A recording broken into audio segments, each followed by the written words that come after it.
I've been afraid of the dark since I was a kid. I don't remember why. It's just that every time I found myself in the dark, even as a teenager, I wanted to get out of it. No, not get out. Get out, as quickly as possible, to where there was light. Now I was able to conquer my fear and stay in my rented apartment at night. Now to cut to the chase. Last week, my parents called me to come home for New Year's Eve. Yesterday I arrived late, about 9, and went to bed almost immediately. My mother also asked me, should I leave the light on? I never slept without it when I was a kid. I assured her I was fine and went to sleep. I woke up suddenly as if I had just blinked. The clock was 3 a.m. and it was still there. I got scared. Have you ever seen an electronic clock stand still in your life? Didn't those 2 dots between the hours and minutes blink? A strange memory came to mind. I instinctively turned my back to the wall and fell silent. I don't know how long it lasted. The clock was still standing, but I began to calm down. And then soft footsteps echoed through the room. Quiet, but you could hear them perfectly at night, from the door to the window. It was quiet for a few seconds, and the invisible man made his way toward my bed. My breathing quickened, my heart pounding near my throat, and I felt hot breath on my face.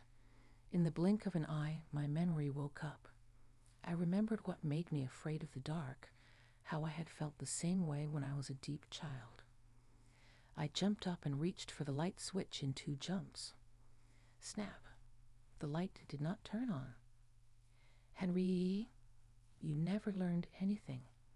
A low, barely audible voice sounded in my head. I crammed myself into the nearest corner and covered my face with my hands. I didn't want to see what would appear out of the darkness. What's up, Henry? It's been so long since our last meeting. The voice moved from my head and sounded above my ear, so that the words burned my ears. It was saying something, but I tried to ignore it, hearing only certain phrases.